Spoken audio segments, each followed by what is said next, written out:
Bismillahirrahmanirrahim. Alhamdulillahirabbil alamin wa sallallahu wasallam wa barik ala nabiyyina Muhammad wa ala alihi wa ashabihi ajmain, amma ba'd.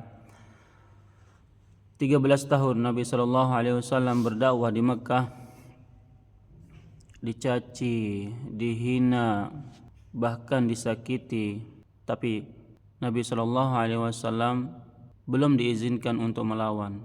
Nabi sallallahu alaihi wasallam hanya bersabar dan bersabar. Bahkan tatkala beliau melihat sahabat-sahabatnya di Mekkah mereka disiksa, bahkan sampai ada yang meninggal dunia, Nabi SAW melihat itu semua, tapi tidak bisa melakukan apa-apa. Allah hanya menyuruh beliau bersabar dan bersabar. Intimidasi dari kaum kafir Quraisy tidak hanya sampai di Mekkah, bahkan setelah Nabi SAW berhijrah ke Madinah, mereka mengatakan, kalian jangan bersenang karena berhasil keluar dari genggaman kami. Kami akan mendatangi kalian dan akan membunuh kalian di rumah-rumah kalian. Kata Aisyah radhiyallahu anha, pada awal-awal Nabi SAW datang di Madinah, Nabi SAW begadang, tidak tidur malam. Kemudian Rasulullah SAW bersabda, andaikan saja ada sahabatku yang soleh yang mau menjagaku. Kata Aisyah, kami mendengar suara pedang yang keluar masuk dari gagangnya. Nabi SAW bertanya dari dalam rumah, siapakah itu? Aku Sa'ad ya Rasulullah, Sa'ad bin Abi Waqqas. Rasulullah bertanya, apa yang membuatmu datang di tengah malam seperti ini, wahai Sa'ad? Kata Sa'ad, kekhawatiran kepada Rasulullah SAW. Aku khawatir kepada Rasulullah SAW sehingga aku datang untuk berjaga-jaga di luar rumah Rasulullah SAW. Maka Rasulullah SAW berterima kasih kepada Sa'ad dan mendoakan Sa'ad. Barulah Rasulullah SAW tidur malam pada saat itu. Malam kedua, malam ketiga, para sahabat semakin banyak yang begadang dan menjaga rumah Nabi Sallallahu Alaihi Wasallam. Jadi rumah Nabi Sallallahu Alaihi Wasallam dijaga oleh para sahabat di tengah malam sampai turunlah ayat Al-Quran dalam surah Al-Maidah ayat 67 yang mengatakan, Wallahu ya'simuka minan nas. Allah lah yang akan menjagamu dari manusia-manusia tersebut. Setelah turun ayat ini, Rasulullah SAW mengeluarkan kepalanya dari jendela dan mengatakan kepada para sahabatnya, Insarifu anni faqad asamani Allah. Wahai para sahabatku, pulanglah kalian, karena Allah telah menjagaku. Allah telah menggantikan kalian. Kaum kafir Quraisy tidak berhenti menyakiti Nabi SAW hatta beliau sudah sampai di Madinah. Beliau selalu bersabar selama 13 tahun di Mekah terhadap perlakuan kaum kafir Quraisy. Tetapi saat di Madinah, Allah Subhanahu wa taala mengizinkan nabinya untuk melawan. Allah menurunkan ayat dalam surah Al-Baqarah ayat 190, وَقَاتِلُوا فِي سَبِيلِ اللَّهِ الَّذِينَ يُقَاتِلُونَكُمْ. Dan perangilah, lawanlah orang-orang yang memerangi kalian. Turunnya ayat ini adalah sebuah izin dari Allah Subhanahu wa taala untuk melawan. Nabi sallallahu alaihi wasallam disuruh membela diri. Di Madinah keadaannya berbeda. Di Madinah sudah ada kekuatan, kaum muslimin banyak, sehingga Allah Subhanahu wa taala mengizinkan nabinya untuk membela diri, melawan jika ada orang yang ingin membunuh beliau. Itu adalah awal permulaan perintah jihad. Tidak langsung Allah perintahkan nabinya untuk berperang melawan kaum kafir Quraisy, tetapi perintah jihad itu bertahap. Pertama, Allah Subhanahu wa taala mengizinkan nabinya untuk melawan, membela diri. wa qatilu fi sabilillahi alladhina yuqatilunakum. Kemudian tahap berikutnya Allah menurunkan firman-Nya dalam surah Al-Hajj ayat 39. Allah berfirman, "Udzina lil ladzina yuqataluna bi annahum zulimu wa innallaha ala nasrihim laqadir." Artinya Allah telah izinkan untuk berjihad, berperang karena mereka telah dizalimi. Dengan turunnya ayat ini resmi Allah telah mengumumkan perang jihad terhadap kaum kafir Quraisy. Tidak boleh diam lagi seperti waktu di Mekkah, karena di Madinah sudah ada kekuatan, sudah ada perkumpulan kaum muslimin. Maka karena ada perintah jihad dari Allah Subhanahu wa taala, Rasulullah sallallahu alaihi wasallam langsung melakukan perintah Allah. Pada bulan Ramadan di tahun pertama Hijriah, Nabi sallallahu alaihi wasallam memerintahkan Hamzah, pamannya, Hamzah bin Abdul Muttalib, bersama 30 orang muhajirin untuk mencegat kafilah dagang yang dibawa oleh Abu Jahal, yang dipimpin oleh Abu Jahal, yang datang dari Syam, yang sedang pulang dari Syam menuju ke Mekkah. Hamzah bersama 30 orang kaum muhajirin berangkat untuk mengambil harta-harta yang dibawa oleh Abu Jahal. Tatkala kedua pasukan ini berhadapan dan akan saling berperang, keluarlah Majdi bin Amr al-Juhani dari barisan Abu Jahal. Majdi bin Amr al-Juhani ini melerai dan melarang pertempuran. Majdi bin Amr al-Juhani ini adalah seorang yang telah membuat kesepakatan dengan kaum muslimin, entah itu dengan salah satu kaum muslimin atau dengan Nabi sallallahu alaihi wasallam. Di antara haknya adalah dibela. Sehingga Majdi bin Amr al-Juhani ini dia berada di tengah-tengah Hamzah dan 30 kaum muhajirin, tidak bisa menyerang Majdi bin Amr al-Juhani. Akhirnya Abu Jahal pulang ke Mekah dan Hamzah pulang ke Madinah. Tidak ada peperangan. Kemudian pada bulan Syawal, pada bulan berikutnya, Nabi SAW memerintahkan Ubaidah bin Haris bin Abdul Muttalib, sepupunya Nabi SAW. Nabi SAW memerintahkan Haris bin Abdul Muttalib bersama 60 orang kaum muhajirin untuk mencegat kafilah dagang kaum kafir Quraisy yang dipimpin oleh Abu Sufyan yang baru pulang dari Syam. Abu Sufyan saat itu bersama 200 orang kafir Quraisy. Saat tentara Ubaidah bin Haris bertemu dengan kafilah Abu Sufyan, tidak terjadi pertempuran sengit, hanya lempar-lemparan panah dari jauh saja.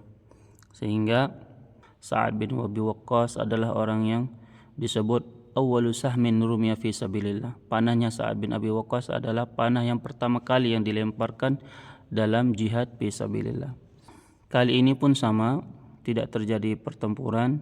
Ubaidah kafilah Abu Sufyan berhasil pulang ke Mekah dan Ubaidah bin Haris kembali ke Madinah. Kemudian pada bulan berikutnya, pada bulan Zulqa'dah, Nabi SAW mengutus Sa'ad bin Abi Waqqas untuk mencegat kafilah dagang kaum kafir Quraisy di sebuah tempat yang bernama Al-Kharraz. Nabi berpesan, la tujawizu Al-Kharraz, jangan melewati tempat yang bernama Kharraz, cukup sampai di sana saja, tunggu kafilah dagang kaum kafir Quraisy di situ. Dan Nabi berpesan, berjalanlah kalian pada malam hari dan menyamarlah pada siang hari.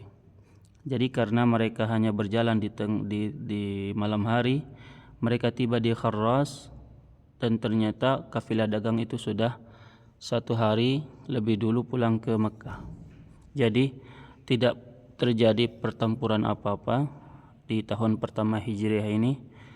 Nabi SAW diperintahkan Allah untuk berjihad. Karena perintah Allah, Nabi SAW membentuk pasukan. Pasukan yang pertama dipimpin oleh Hamzah di bulan Ramadan. Pasukan yang kedua dipimpin oleh Ubaidah bin Haris bin Abdul Muttalib di bulan Syawal.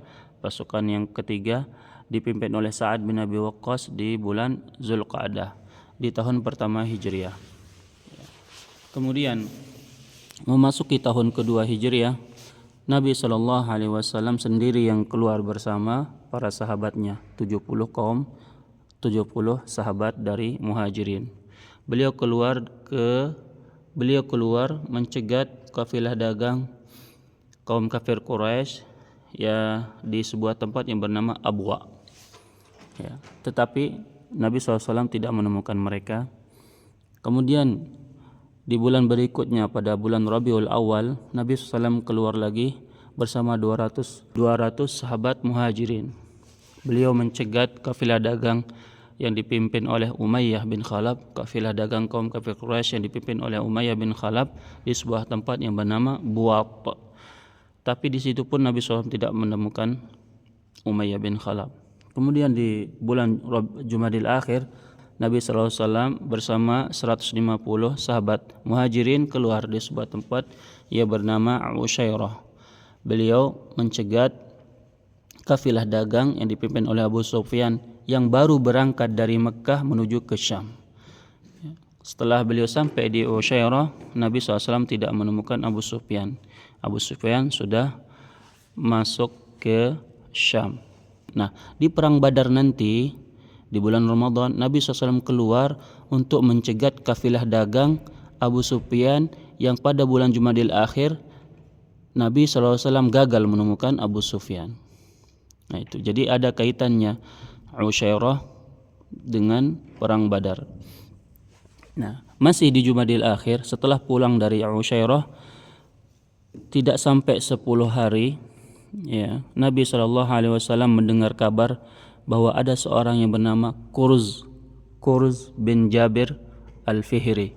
Kurz bin Jabir Al-Fihri ini mendatangi perbatasan kota Madinah dengan membawa hewan ternak menuju ke perbatasan Madinah, di mana di situ ada hewan ternaknya kaum Muhajirin dan kaum Ansar.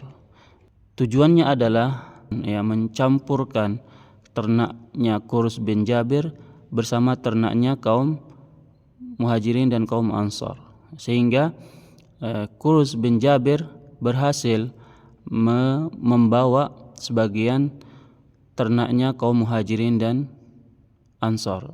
Mendengar itu, Nabi SAW langsung keluar bersama 70 kaum muslimin dari Muhajirin, ya, ke sebuah tempat yang bernama Safawan. Safawan ini berada dekat dengan Badar. Ini disebut dengan Al-Badar Al-Ula, perang Badar yang pertama. Di sini Nabi SAW sampai di tempat yang bernama Safwan. Beliau mengejar Kurz bin Jabir Al-Fihri, tetapi Kurz bin Jabir Al-Fihri sudah berhasil masuk ke Mekah bersama hewan-hewan ternak kaum muslimin Madinah. Sekarang pertanyaannya, kenapa Nabi SAW keluar dan mencegat kafilah dagang kaum kafir Quraisy? Kenapa Nabi SAW keluar mencegat dan mengambil, merampas harta yang dibawa oleh kaum kafir Quraisy? Ya. Jawabannya adalah Nabi SAW sangat berhak melakukan hal itu. Kaum kafir Quraisy tidak memberikan kaum muslimin keluar dari Mekah dengan membawa harta bendanya. Ya, seperti kisah Suhaib Ar-Rumi yang sudah bertahun-tahun mengumpulkan hartanya dan termasuk saudagar yang sukses di Mekah. Hartanya sangat banyak. Ya. Saat beliau keluar mau berhijrah ke Madinah dihadang oleh kaum kafir Quraisy. Beliau diberikan berhijrah ke Madinah dengan syarat tidak boleh membawa sepeser pun hartanya. Ya. Bukan hanya Suhaib Ar-Rumi, rata-rata kaum muslimin saat berhijrah ke Madinah tidak dibolehkan membawa apa-apa oleh kaum kafir Quraisy, sehingga harta-harta kaum muslimin di Mekah itu diambil dan dinikmati oleh kaum kafir Quraisy. Itulah sebabnya Nabi SAW mencegat kafilah dagang kaum kafir Quraisy yang pulang pergi dari Mekah ke Syam untuk Nabi mengambil hak-hak Nabi dan kaum muslimin. Oleh sebab itu Nabi SAW keluar bersama kaum muhajirin saja. Ya, saat Hamzah diutus, kemudian Ubaidah bin Haris bin Abi Waqqas, kemudian Nabi SAW keluar sendiri di tahun kedua Hijriah.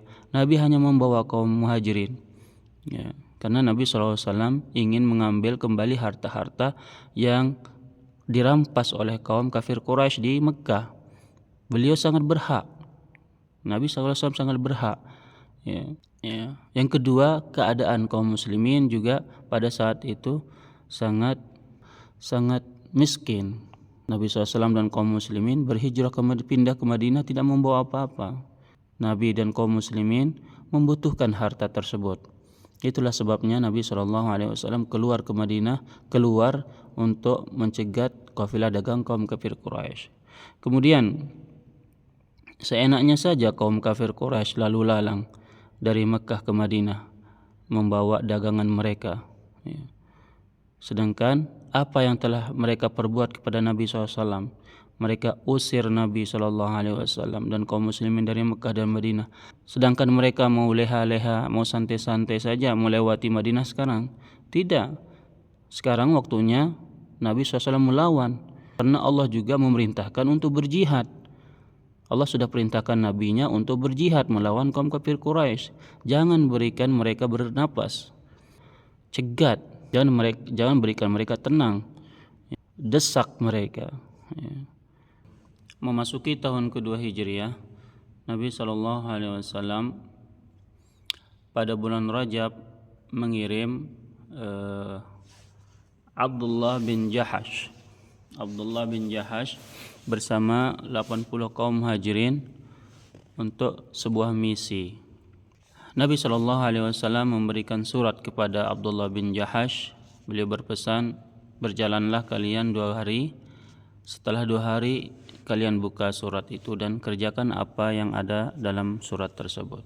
Abdullah bin Jahash bersama kaum muhajirin berjalan, dan setelah 2 hari Abdullah bin Jahash membuka surat tersebut, dan surat tersebut berisi perintah untuk meneruskan perjalanan sampai ke sebuah tempat yang bernama Nakhlah. Nakhlah itu adalah pohon korma yang terdapat di antara Mekah dan Taif. Abdullah bin Jahash berkata kepada sahabat-sahabat kaum muhajirin yang lain, ini adalah perintah Rasulullah SAW, tapi Rasulullah SAW tidak memaksa. Barang siapa yang ingin melanjutkan perjalanan sampai ke Nakhlah, silahkan ikut. Tetapi siapa yang tidak mau ikut juga tidak mengapa kembali ke Madinah. Semua kaum muhajirin berkata, kami mengikuti perintah Rasulullah SAW. Akhirnya mereka sampai di tempat yang bernama Nakhlah. Lewatlah kafilah dagang kaum kafir Quraisy yang di situ ada Amr bin Hadrami, Utsman dan saudaranya Naufal bin Abdullah bin Mughirah dan Hakam bin Kisan. Abdullah bin Jahash dan para sahabat bingung, apakah kita akan serang kafilah tersebut ataukah kita biarkan, ya. Perintah Nabi SAW jelas. Perintah Nabi adalah untuk mencegat kafilah dagang kaum kafir Quraisy yang lewat di tempat tersebut, yaitu Nakhlah. Perintah Nabi SAW jelas seperti itu. Tetapi masalahnya Abdullah bin Jahash dan kawan-kawan berada di hari terakhir bulan Rajab. Bulan Rajab itu adalah bulan haram. Bulan haram, tidak boleh berperang di situ. Agama Islam sangat menghormati bulan-bulan haram. Ya, kaum kafir Quraisy pun menghormati bulan haram. Bulan haram itu ada 4: Zulqa'dah, Zulhijjah, Muharram, dan 1 yang terpisah yaitu Rajab. Ya. Zulqa'dah, Zulhijjah, Muharram itu berturut-turut, kemudian Rajab terpisah. Jadi 4 bulan haram.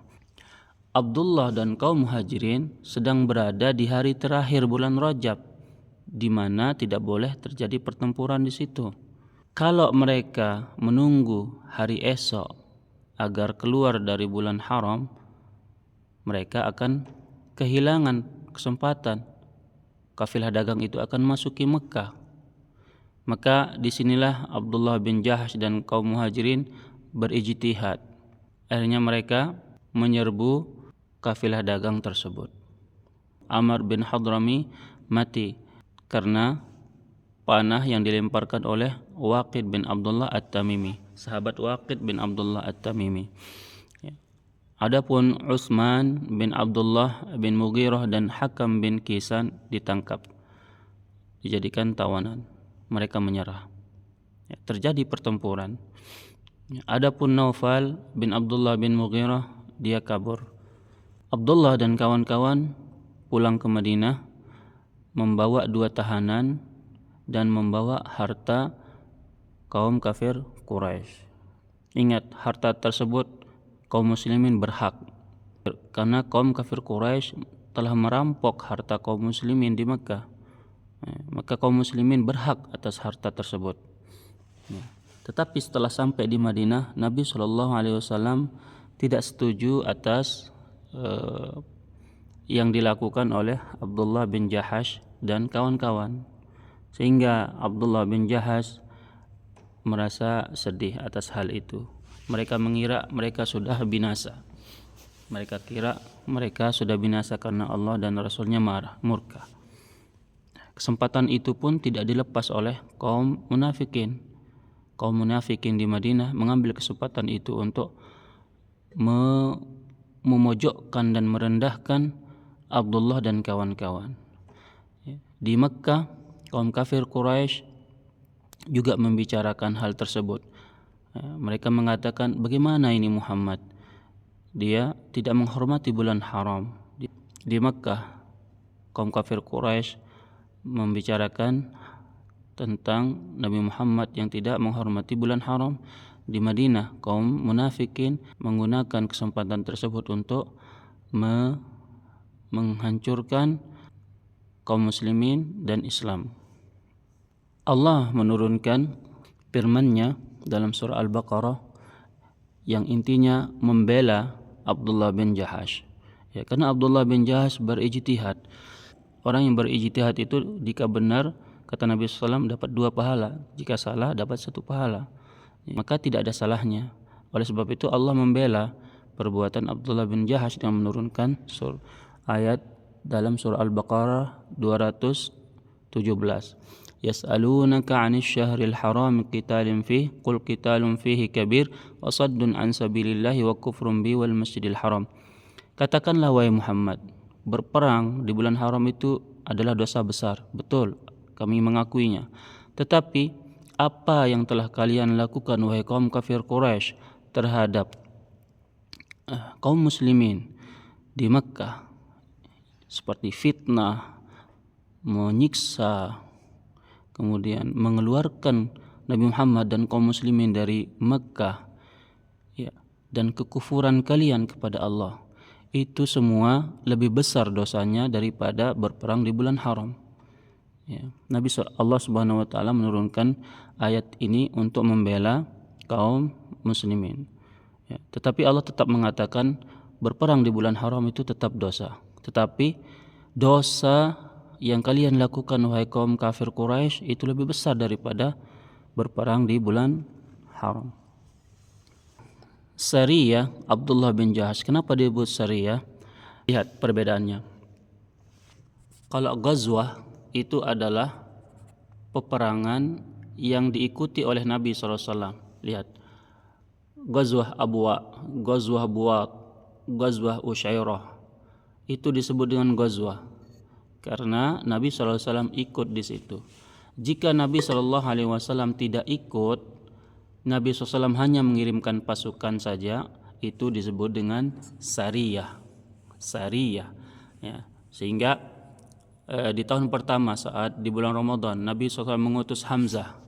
Kemudian di bulan Syawal Nabi mengutus Ubaidah. Kemudian di bulan Zulqa'dah Nabi mengutus Sa'ad bin Abi Waqqas. Dan di tahun kedua Hijriah di bulan Rajab tahun kedua Hijriah Nabi SAW mengutus Abdullah bin Jahash. Itu disebut dengan Sariyah.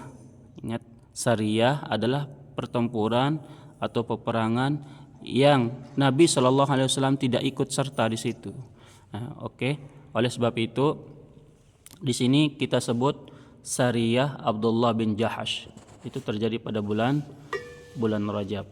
Nah, Abdullah bin Jahash ini adalah iparnya Rasulullah SAW.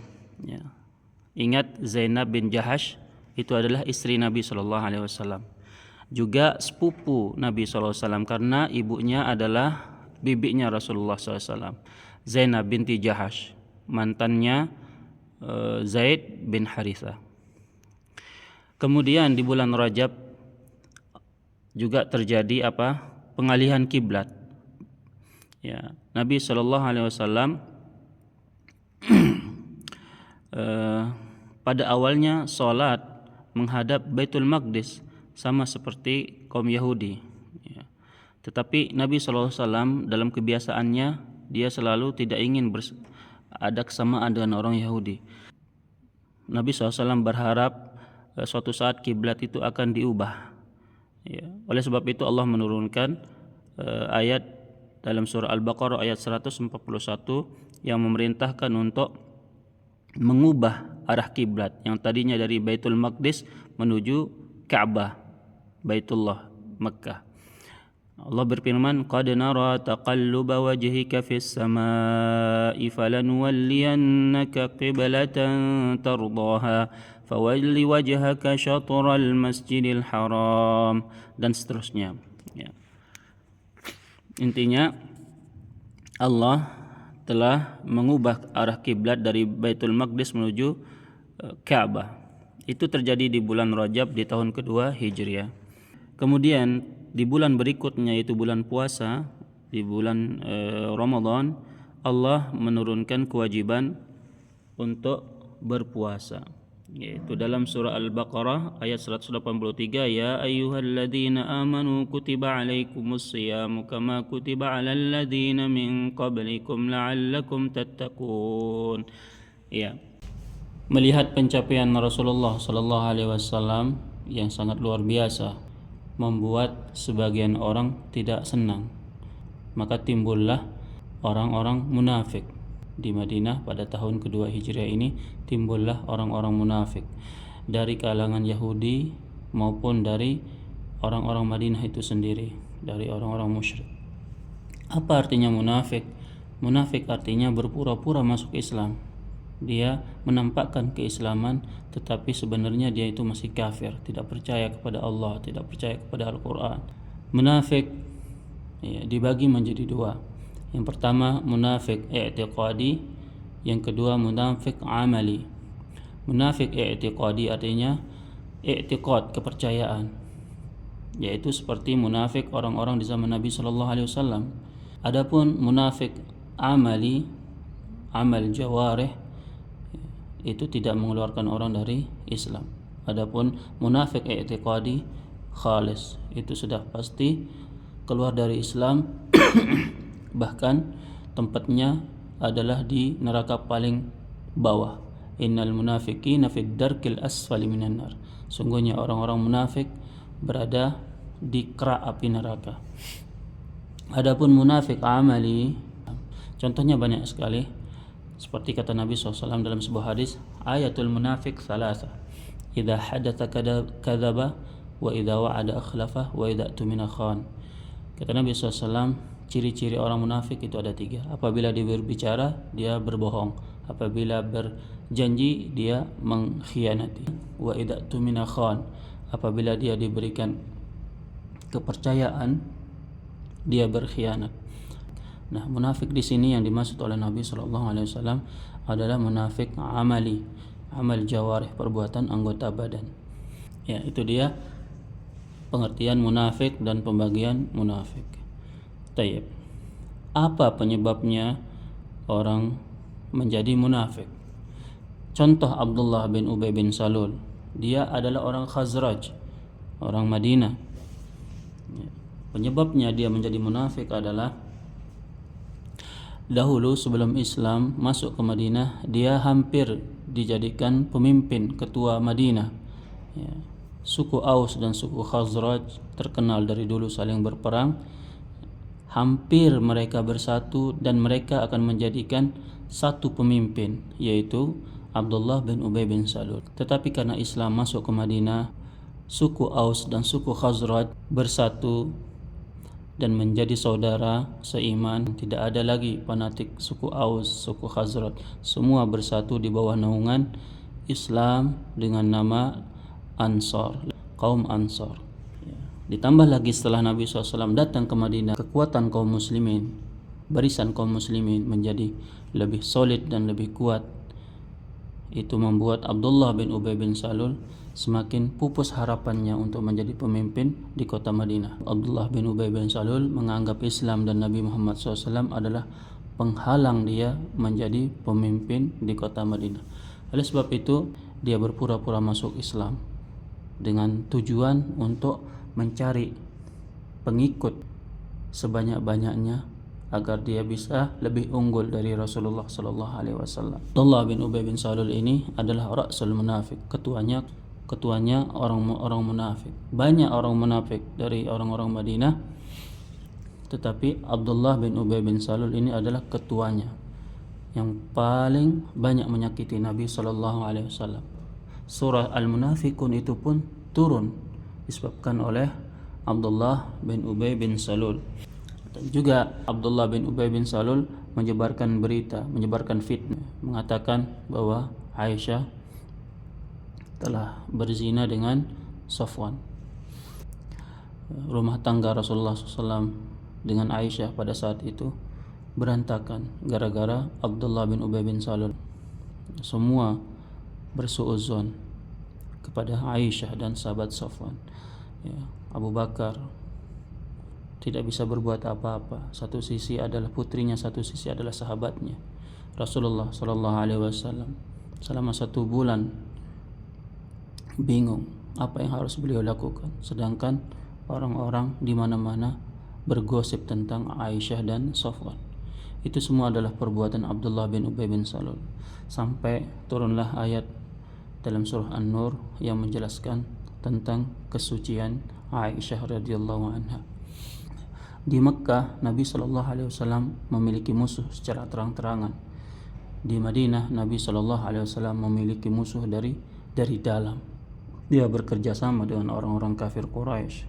Dia bekerja sama dengan orang-orang Yahudi di Madinah untuk menjatuhkan Nabi Muhammad dan kaum muslimin. Dia mencari-cari kesalahan Islam dan kaum muslimin untuk disebarkan. Itulah Abdullah bin Ubay bin Salul, si ketuanya munafikin. Dan kenapa Abdullah bin Ubay bin Salul menjadi orang munafik? Adapun orang-orang Yahudi, kenapa orang-orang Yahudi itu menjadi munafik? Ya, alasannya adalah karena orang Yahudi itu juga pupus harapannya. Mereka datang ke Madinah untuk menunggu Nabi terakhir yang mereka kira akan keluar dari jalur Bani Israel seperti mereka, seperti orang-orang Yahudi.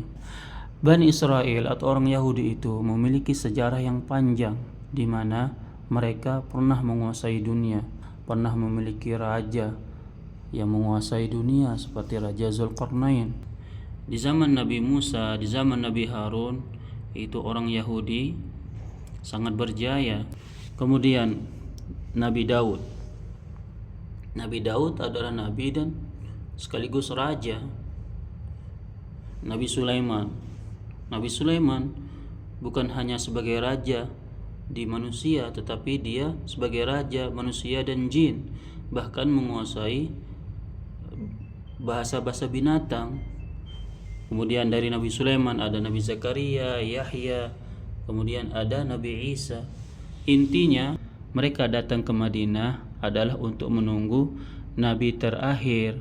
Mereka berharap dengan dipimpinnya oleh Nabi terakhir nanti bangsa Yahudi akan kembali dalam kejayaannya menguasai dunia sebagaimana di zaman-zaman sebelumnya, seperti di zaman Nabi Musa, di zaman Nabi Yusuf, di zaman Zulkarnain, zaman Nabi Sulaiman, di zaman Nabi Daud, dan seterusnya.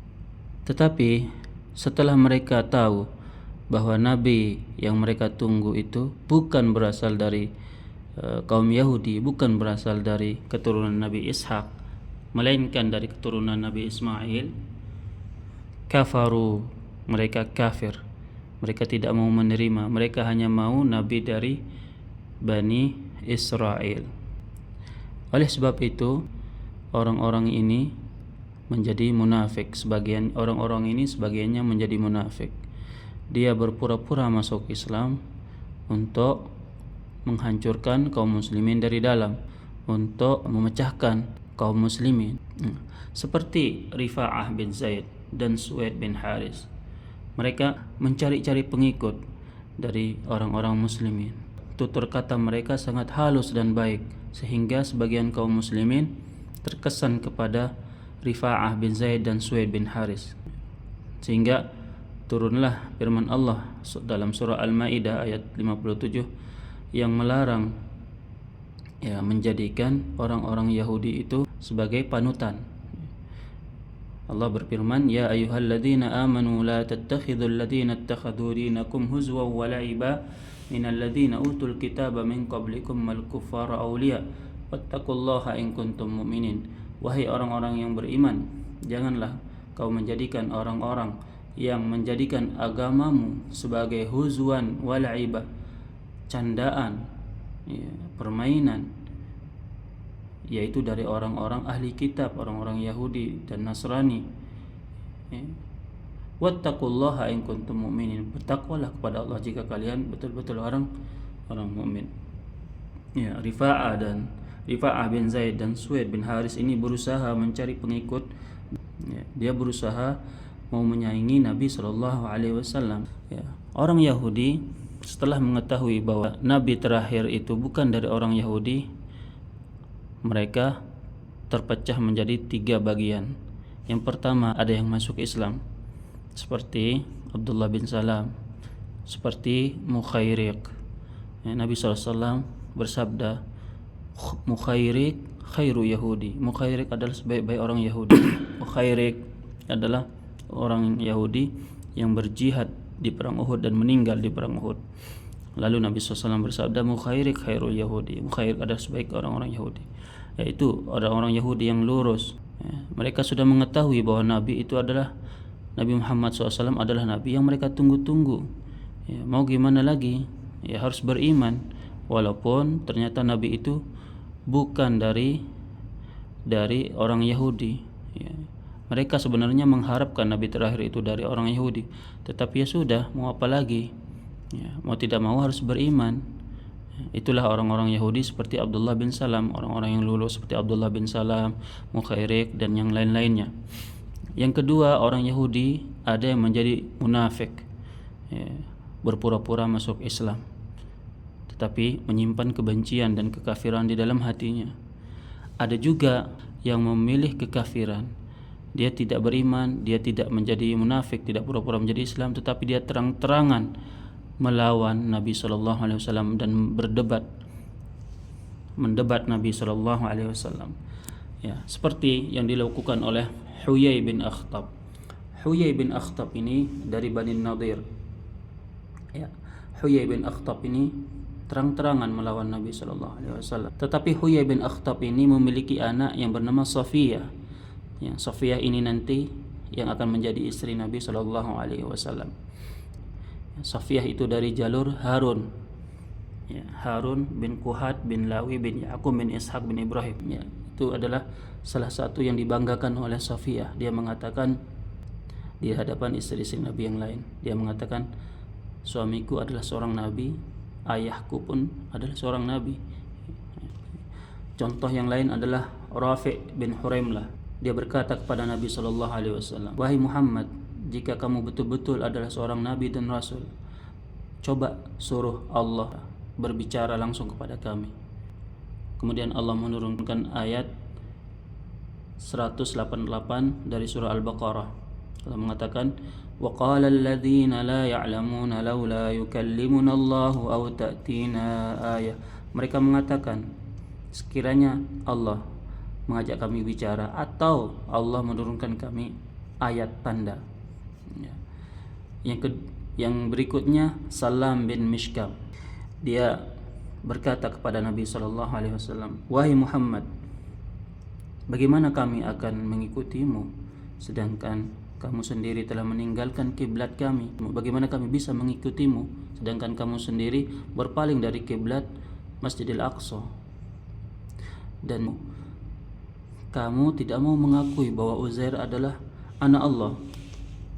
Ya. Maka Allah turunkan firman-Nya dalam surah At-Taubah ayat 30, وقالت اليهود عزير ابن الله وقالت النصارى المسيح ابن الله ذلك قولهم بأفواههم يضاهئون قول الذين كفروا من قبل قاتلهم الله أن يؤفكون.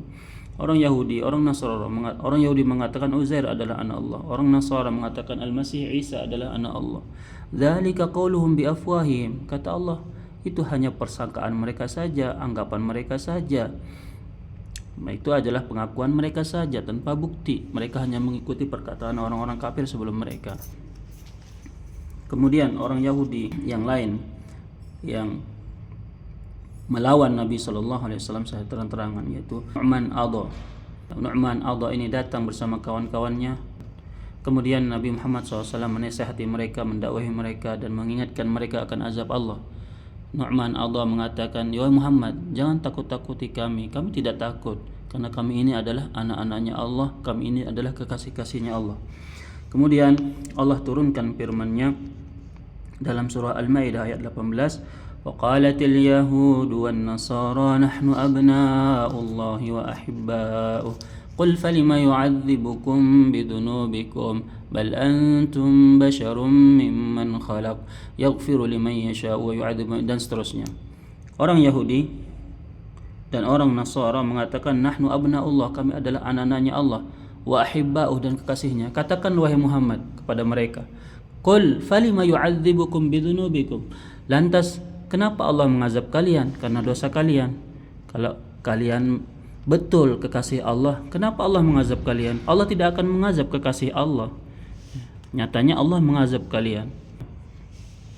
Kalian dijadikan kera dan sebagainya. Sekarang tiba saatnya kita akan menceritakan Ghazwatu Badr Al-Kubra, perang Badar. Perang Badar ini adalah perang yang sangat mulia dan agung kedudukannya di sisi Allah dan di sisi Rasulullah, juga di sisi kaum muslimin. Karena pada perang ini semua pembesar kaum kafir Quraisy telah terbunuh. Allah memenangkan agama Islam. Di perang Badar ini Allah menunjukkan, mengangkat agama Islam.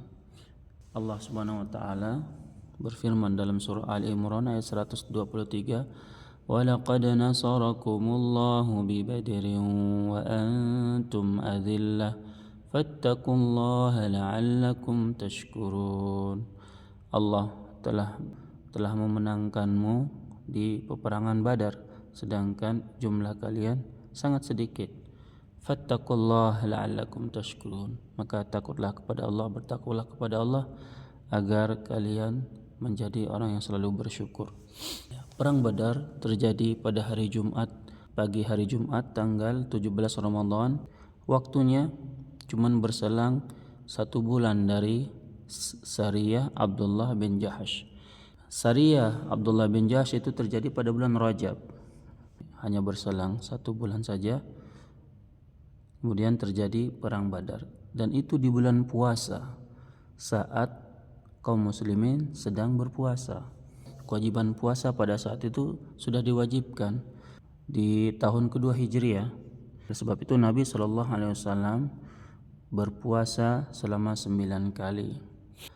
Penyebab terjadinya perang Badar, penyebabnya adalah Nabi SAW mendengar kabar bahwa kafilah dagang Abu Sufyan telah berangkat kembali dari Syam menuju ke Mekah. Ya. Kafilah dagang Abu Sufyan ini adalah kafilah dagang yang berusaha Nabi cegat pada perang Usyairah. Nabi SAW keluar bersama 313 sahabat Nabi SAW dari kaum Muhajirin dan kaum Ansar. Nabi SAW mengutus sahabat Busaisah atau sahabat Basbasah bin Amr al-Juhani. Ada yang membaca Busaisah, ada yang membaca Basbasah. Intinya Nabi SAW memerintahkan sahabat Basbasah bin Amr al-Juhani untuk pergi mencari informasi tentang kafilah dagang Abu Sufyan yang sedang berangkat pulang. Ketika dia melihat kafilah dagang Abu Sufyan sudah mendekat di arah menuju Badar, sahabat Basbasah bergegas kembali ke Madinah dan mengabarkan berita tersebut kepada Nabi SAW. Kata Basbasah, pada saat itu tidak ada orang lain selain aku dan Rasulullah saat Basbasah memberikan kabar tersebut.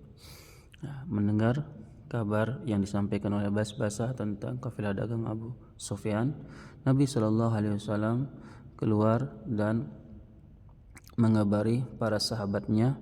Beliau bersabda, "Inna lana talibatan faman kana dhahruhu hadiran falyarkab ma'ana." Kata Nabi SAW, ini adalah harta yang kita incar. Barang siapa yang ontaknya siap, dhahruhu artinya onta yang siap dibawa dan siap membawa beban-beban, maka hendaknya ikut bersama kita. Banyak para sahabat Nabi SAW yang menawarkan diri yang ingin ikut, tetapi Nabi SAW mensyaratkan la illa man dhahruhu hadiran, kecuali yang memiliki onta yang siap, karena Nabi SAW tidak ingin kehilangan jejak lagi seperti yang sebelumnya. Nabi SAW ingin buru-buru supaya tidak kehilangan lagi seperti sebelumnya di Ghazwatul Usyairah. Nabi SAW tidak memaksa para sahabatnya untuk ikut bersama beliau. Beliau bersabda, "Hadhihi 'iru Quraisyin fiha amwaluhum." Ini adalah kafilah dagang Quraisy yang dimana di situ ada harta-harta mereka yang begitu banyak. Fakhruju ilaiha, maka hendaknya kalian keluar untuk mencegat mereka, untuk mencegat kafilah dagang tersebut. La'allallaha yunfilukumuha, semoga saja Allah memberikan rezeki kepada kalian pada misi kali ini. Nabi SAW tidak mewajibkan, hanya memberikan himbauan bagi siapa yang ingin ikut. Nabi SAW keluar dari Madinah bersama 313 atau 319 sahabatnya. Beliau keluar pada hari Sabtu tanggal 12 Ramadan. Beliau keluar dengan para sahabatnya menunggangi onta. Jumlah onta tersebut ada 70. Mereka bergantian, setiap satu onta ditunggangi oleh 3 orang, tapi ganti-gantian. Satu naik, 2 berjalan. Habis itu nanti gantian begitu. 70 onta dan satu yaitu Al-Miqdad bin Amr. Al-Miqdad bin Amr, dia ada satu-satunya yang menggunakan kuda. Kaum muslimin pada saat itu mereka dalam keadaan yang susah. Itu sebabnya mereka bergantian, satu onta ditunggangi oleh 3 orang secara bergantian. Kebanyakan para sahabat itu berjalan kaki. Kebetulan Nabi SAW bergantian onta dengan Ali bin Abi Thalib dan sahabat yang bernama Abu Lubabah, Bashir bin Abdul Munzir. Saat Nabi SAW mau turun dari onta dan akan diganti oleh sahabat yang lain, sahabat tersebut berkata, "Ya Rasulullah, tetap saja di atas, karena bagaimana perasaan kami di atas sedangkan engkau berjalan di bawah." Kata Nabi SAW, ma antuma biaqwa minni, kalian itu tidak lebih kuat daripada aku, wala ana biagna anil ajri minkuma, dan aku pun butuh berjalan, ya. Aku pun butuh pahala berjalan. Masya Allah, terlihat akhlak Nabi SAW. Oleh sebab itu Allah memuji akhlak Nabi SAW. Wa innaka la'ala khuluqin azim, dalam surah Al-Qalam. Dan sungguh engkau Muhammad berada di atas akhlak yang sangat agung. Nabi SAW melanjutkan perjalanan sampai di sebuah tempat yang bernama Ar-Rawha. Nabi SAW beristirahat sebentar di sana, kemudian melanjutkan perjalanan. Ketika mau sampai tempat yang bernama As-Safra, Nabi mengutus Basbasah bin Amr dan sahabat Adi bin Abi Zaguba untuk mencari kabar bagaimana kondisi Badar. Kedua sahabat tersebut pergi mencari informasi di sekitar Badar. Mereka berdua melihat Majdi bin Amr al-Juhani sedang berada di sebuah sumur dekat Badar. Kedua sahabat tersebut berpura-pura mengambil air. Kedua sahabat tersebut mendengar ada dua anak wanita yang sedang berbisik kepada Majdi bin Amr al-Juhani. Kedua anak tersebut mengatakan, besok atau lusa kafilah Abu Sufyan berada di sini. Kedua sahabat tersebut pergi mengabarkan Nabi SAW apa yang mereka dengar. Kemudian Abu Sufyan bertemu dengan Majdi bin Amr al-Juhani. Abu Sufyan ini sudah mengira akan dicegat oleh Nabi Muhammad SAW dan pasukannya, seperti kejadian Amr bin Hadrami. Abu Sufyan sudah berjaga-jaga agar jangan sampai hal itu menimpa dirinya. Oleh sebab itu, saat bertemu dengan Majdi bin Amr al-Juhani, Abu Sufyan bertanya, apakah ada orang yang mendengar percakapan kalian? Sepertinya tidak ada, kata Majdi bin Amr al-Juhani.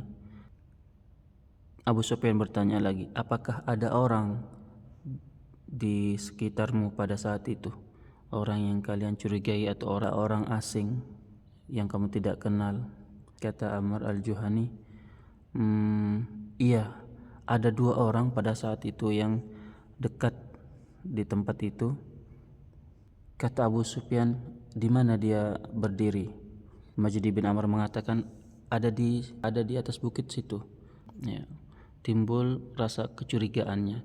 Dia datang tempat di mana kedua sahabat tersebut berdiri dengan ontanya. Abu Sufyan mengambil kotoran onta, yang itu pasti adalah kotoran ontanya kedua sahabat tersebut. Ya. Abu Sufyan melihat kotoran onta dan melihat biji kurma. Ya, dia tahu, oh ini biji kurma Madinah ini. Ini pasti mata-mata dari Nabi Muhammad.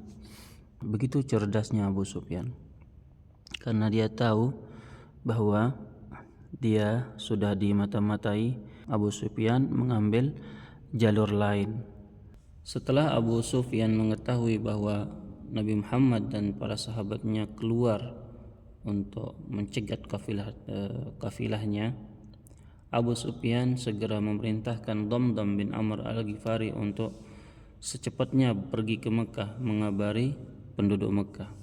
Betul, Damdam bin Amr al-Ghifari sampai Mekah dan berteriak, wahai penduduk Mekah, selamatkan harta-harta kalian. Muhammad dan sahabat-sahabatnya mencegat dan akan mengambil harta-harta kalian. Maka semua pemimpin-pemimpin kaum Quraisy bangkit dan marah.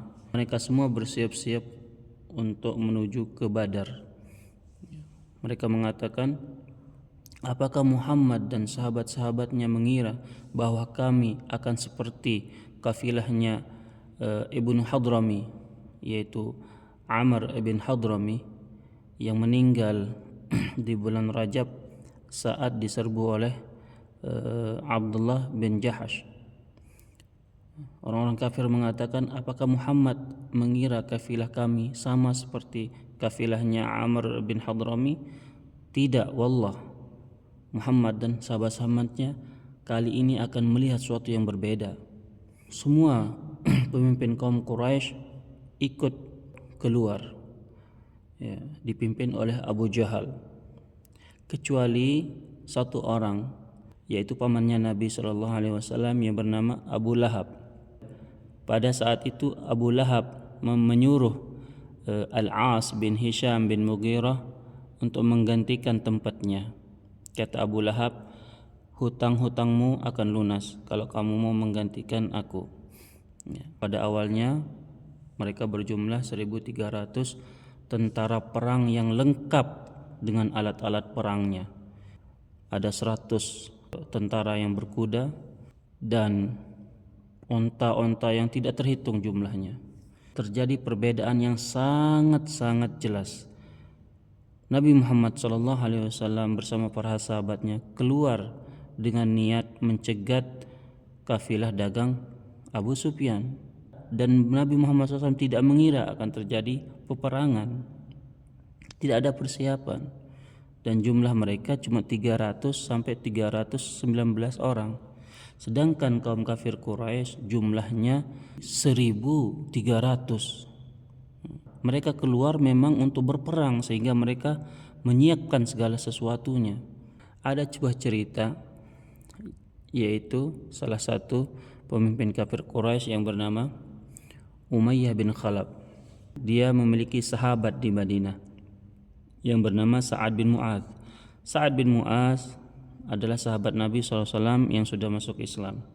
Ya, di zaman jahiliyah dulu, ketika Umayyah bin Khalaf pergi ke Syam untuk berdagang, dia selalu mampir di rumah Sa'ad bin Mu'adz. Begitupun Sa'ad bin Mu'adz, saat pergi ke Mekah, dia selalu mampir di rumah Umayyah bin Khalaf. Nah, saat Sa'ad bin Mu'adz sudah masuk Islam, ya, Sa'ad bin Mu'adz pergi umrah. Ya, dia datang ke rumahnya Umayyah bin Khalaf. Ya, Sa'ad bin Mu'adz mengatakan, Umayyah, carikan aku waktu yang sepi agar aku bisa tawaf, agar tidak dilihat oleh pemimpin-pemimpin Quraisy. Baik, kata Umayyah. Akhirnya Sa'ad bin Mu'adz pergi tawaf sebelum zuhur. Dia tawaf, tetapi ketahuan dan dilihat oleh Abu Jahal. Sa'ad bin Mu'adz, berani-beraninya kamu. Wallahi, wahai Sa'ad, jika bukan karena Umayyah, maka sungguh kamu tidak akan bisa pulang ke Madinah. Kata Sa'ad bin Mu'adz dengan nada yang tinggi, jika kamu melakukan hal itu, maka kami akan membuat hal yang lebih buruk. Kami akan menghalangi perjalanan kalian menuju Syam, ya, karena Madinah itu berada di antara Syam dan Mekah. Kata Umayyah bin Khalaf, wahai Sa'ad, jangan meneriakkan suaramu di depan Abu Jahal. Dia kata Sa'ad bin Mu'adz, aku tidak peduli. Dengarkan wahai Umayyah, aku mendengar Nabi Muhammad SAW mengatakan, inni qatiluhum, ya, Nabi Muhammad akan membunuh kalian. Ya. Umayyah bin Khalaf pulang dan menceritakan kepada istrinya Ummu Sofwan. Ya. Ummu Sofwan bertanya, saat mengatakan di mana kamu akan dibunuh, di mana, di Mekah atau di luar Mekah? Kata Umayyah, dia tidak menjelaskan. Ya. Sejak saat itu Umayyah bin Khalaf tidak berani keluar dari Mekah. Nah, di saat semua kaum kafir Quraisy, pemimpin kafir Quraisy itu bersiap-siap akan keluar untuk berperang ke Badar, Umayyah bin Khalaf, dia masih ingat perkataan Sa'ad bin Mu'adz. Abu Jahal mendatangi, wahai Umayyah, kenapa kamu belum siap-siap?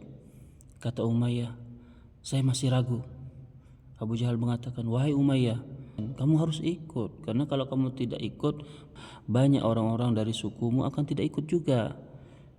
Setelah dibujuk oleh Abu Jahal, akhirnya timbullah semangat Umayyah bin Khalaf. Umayyah bin Khalaf mengatakan, wahai Ummu Sofwan, keluarkan jubah perangku. Kata Ummu Safwan, apakah kamu tidak ingat perkataan sahabatmu? Kata Umayyah bin Khalaf, masa bodoh. Akhirnya Umayyah bin Khalaf ikut keluar bersama orang-orang kafir Quraisy menuju ke Badar. Mereka berjalan sampai di tempat yang bernama Juhfah. Ya, datanglah kabar dari Abu Sufyan. Ya, datang kabar dari Abu Sufyan mengatakan bahwa pulanglah kalian ke Mekah karena harta-harta kalian sudah selamat.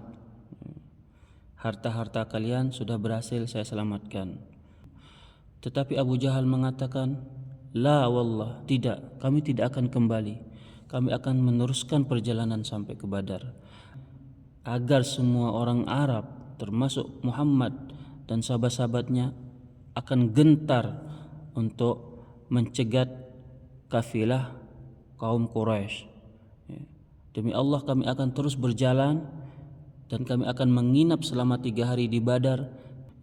Kami akan melakukan pesta yang sangat meriah agar semua orang-orang Arab mendengar kabar tentang itu, agar semua orang berpikir 1000 kali untuk mencoba menghentikan atau mencegat kafilah dagang orang-orang Mekah.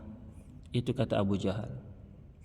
Tetapi ada seorang yang bernama Al-Akhnas bin Syarik Al-Thaqafi. Dia mengatakan, karena harta kita sudah selamat, apa gunanya kita meneruskan perjalanan ke Badar? Ya, Al-Akhnas bin Syarik pada saat itu ada perjanjian dengan Bani Zuhrah. Al-Akhnas mengatakan kepada semua orang Bani Zuhrah, bangkitlah wahai Bani Zuhrah, mari kita pulang. Maka yang tadinya berjumlah 1.300-nya kembali pulang ke Mekah.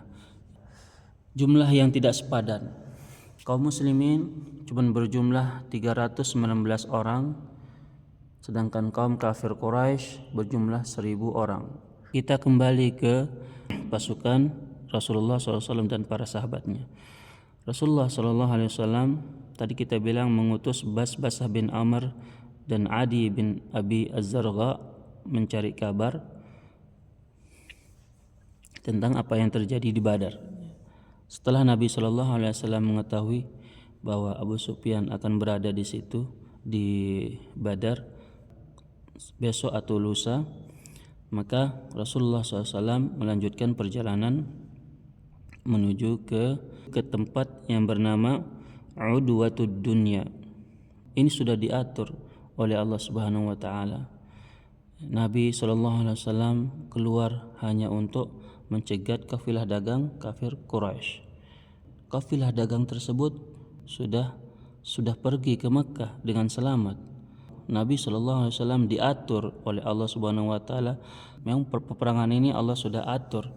Nabi SAW bersama para sahabatnya berada di tempat yang bernama Udwatud Dunya, dan kaum kafir Quraisy berada di seberangnya, di tempat yang bernama Udwatul Quswa. Mereka tidak mengetahui satu sama lain. Memang Allah sudah atur pertemuan itu, sebagaimana firman Allah dalam surah Al-Anfal ayat 42. إذ أنتم بالعدوة الدنيا وهم بالعدوة القصوى والركب أسفل منكم ولو تواعدتم لاختلفتم في الميعاد ولكن ليقضي الله أمرا كان مفعولا ليهلك من هلك عن بينة ويحيى من حي عن بينة وإن الله لسميع عليم إذ أنتم بالعدوة الدنيا وهم بالعدوة القصوى.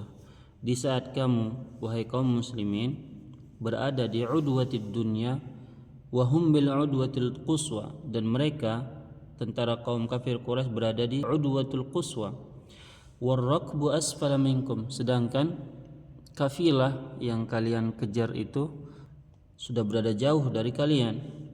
Kalian berada di udwatul dunya dan kaum kafir Quraisy berada di udwatul quswa. Sudah berdekatan. Kalian tidak pernah berjanji akan bertemu di situ. Kalaupun kalian membuat perjanjian, maka kalian tidak akan mendapatkan kesepakatan untuk sampai bertemu di situ. Walakin liyaqdiyallahu amran kana maf'ula. Tapi ini adalah murni keinginan Allah Subhanahu wa taala untuk melakukan sesuatu yang harus terjadi, yaitu peperangan ini. Liyahlika man halaka an bayyinah, kata Allah Subhanahu wa taala, agar orang yang akan mati setelah mendapat bayyinah, kejelasan. Wa yahya man hayya an bayyinah, dan agar orang yang akan tetap hidup akan hidup di atas bayyinah, kejelasan. Wa innallaha la sami'un alim. Dan Allah Maha mendengar dan Maha mengetahui. Jadi ini adalah pertemuan yang tidak Nabi SAW rencanakan. Memang Allah yang mempertemukan kedua pasukan ini. Di tempat yang bernama Udwatul Dunya, Nabi SAW memerintahkan Ali bin Abi Thalib, Zubair bin Awam dan Sa'ad bin Abi Waqqas untuk mencari kabar tentang kafilah dagang Abu Sufyan di Badar, di sumur Badar. Ali, Zubair dan Sa'ad bin Abi Waqqas, mereka menemukan dua laki-laki, satu orang Quraisy, satu seorang budaknya Uqbah bin Abi Mu'ayyid. Mereka, para sahabat, menangkap kedua laki-laki tersebut dan membawanya ke hadapan Nabi SAW. Mereka menginterogasi kedua orang tersebut. Saat itu Nabi sedang sholat. Mereka bertanya, kamu salah satu anggota kafilahnya Abu Sufyan kan? Kafilah dagangnya Abu Sufyan kan? Ya, bukan. Kami datang bersama orang-orang Quraisy Mekah. Kami datang untuk berperang. Ya. Ali, Zubair, Sa'ad bin Abi Waqqas tidak senang mendengar jawaban itu. Mereka memukul kedua orang Quraisy kafir tersebut. Mereka mengharapkan kedua laki-laki ini adalah salah satu dari kafilah dagang Abu Sufyan. Ali, Zubair, Sa'ad memukul kedua orang ini sampai dia kesakitan dan mengatakan, stop. Mereka berdua berbohong. Mereka mengatakan, iya, saya dari kafilahnya Abu Sufyan. Mereka berbohong karena tidak tahan dipukul. Mereka memukul kedua orang itu, membuktikan bahwa mereka tidak ingin berperang. Mereka inginnya kafilah dagang Abu Sufyan. Setelah Nabi SAW salat, Nabi mengatakan, walladzi nafsi biyadihi innakum latadribunahu idza sadaqakum. Kalian memukulnya tatkala mereka berkata jujur, wa tad'unahu idza kadzabakum. Tatkala mereka berbohong, kalian tidak memukulnya. Sadaqa wallah, mereka berdua ini jujur. Innahuma li Quraisy, mereka berdua datang bersama orang-orang Quraisy Mekah untuk berperang. Ini sudah diatur oleh Allah Subhanahu wa taala. Nabi sallallahu alaihi wasallam keluar dengan tujuan mencari kafilah dagang Abu Sufyan, tetapi Allah mempertemukan kaum muslimin dengan pasukan kaum kafir Quraisy. Allah sudah atur itu semua. Agar apa? Liyahlika man halaka an bayyinah. Orang yang kafir mati dengan kekafirannya setelah jelas-jelas mereka tahu di atas kekafiran. Wa yahya man hayya an bayyinah, dan orang yang selamat, yang hidup akan jelas, akan tahu dengan jelas bahwa dia hidup di atas kebenaran. Ali, Zubair, Sa'ad bin Abi Waqqas dan kaum muslimin, mereka tidak menginginkan perang itu. Tujuannya keluar adalah untuk mendapatkan harta benda yang dibawa oleh Abu Sufyan. karena lebih mudah menghadapi kafilah dagang. Kafilah dagang itu mereka tidak bersenjata lengkap seperti orang yang akan mau berperang, sehingga sangat mudah untuk menghadang, untuk mencegat kafilah dagang. Situasi ini Allah jelaskan dalam surah Al-Anfal ayat 7. وَإِذْ يَعِدُكُمُ اللَّهُ إِحْدَى الطَّائِفَتَيْنِ أَنَّهَا لَكُمْ وَتَوَدُّونَ أَنَّ غَيْرَ ذَاتِ الشَّوْكَةِ تَكُونُ لَكُمْ وَيُرِيدُ اللَّهُ أَن يُحِقَّ الْحَقَّ بِكَلِمَاتِهِ وَيَقْطَعَ دَابِرَ الْكَافِرِينَ. Wa idh ya'idukumullahu ihdat ta'ifatain, tatkala Allah menjanjikan kepadamu salah satu dari dua golongan, ya, kalian berharap golongan yang ghairu dzati syaukati takunu lakum, golongan kelompok yang mudah, yang tidak memiliki kekuatan senjata penuh, itulah yang kalian harapkan, ya. Tetapi Allah menginginkan yang lain. Wa yuridullahu ayyuhiqqal haqqa bikalimatihi. Di sini di ayat ini Allah menjelaskan situasi pada saat itu di mana kaum muslimin tidak mengharapkan, tidak menginginkan peperangan ini, tetapi kenyataan yang ada di depan mata mereka adalah sebuah kenyataan yang tidak bisa dielak lagi. Mengetahui hal itu, Nabi SAW bertanya kepada kedua orang tersebut, berapa jumlah kalian? Ya, mereka mengatakan, saya tidak tahu persis. Kata Nabi SAW, berapa onta yang kalian sembelih setiap harinya? Mereka mengatakan, ada 10 onta. Kata Nabi SAW, kalau begitu jumlah kalian berkisar antara 900 sampai 1000 pasukan.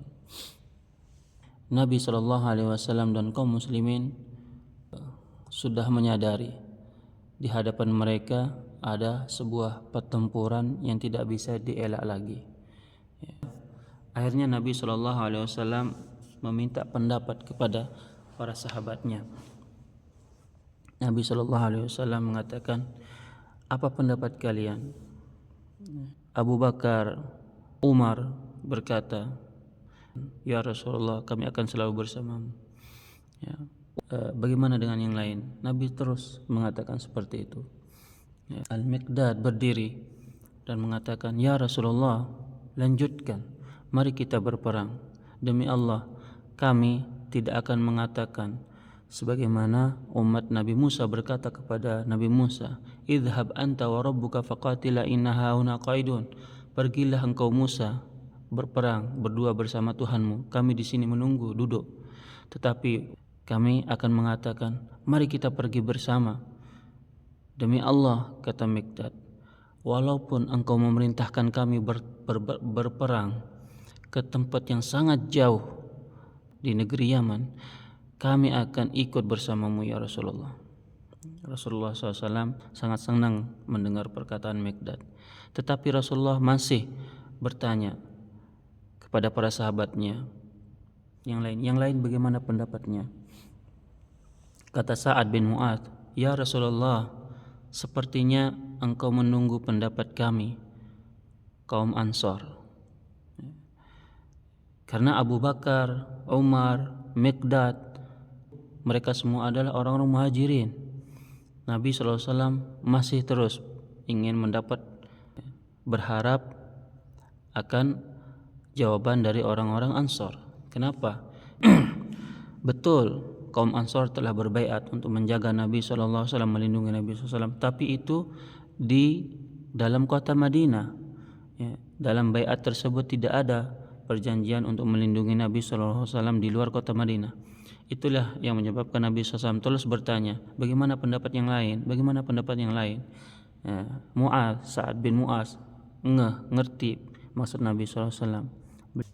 Sa'ad bin Mu'adz berkata, ya Rasulullah, sepertinya engkau menunggu pendapat kami kaum Ansar. Kata Nabi SAW, betul. Kata Sa'ad bin Mu'adz, ya Rasulullah, kami telah beriman kepadamu, kami percaya kepadamu, ya, kami akan selalu mengikuti kemana engkau akan pergi. jika engkau menyuruh kami untuk mengarungi lautan ini, maka kami akan arungi. Jika engkau khawatir kami akan tidak ikut berperang kepadamu besok, maka semoga Allah takdirkan kami bisa ikut berperang besok, dan engkau akan senang melihat kami. Kami tidak akan meninggalkanmu walau sekejap mata. Ya Rasulullah, bismillah, mari kita berperang. Akhirnya Rasulullah SAW sangat senang dengan pendapat Sa'ad bin Mu'az dari kaum Ansar.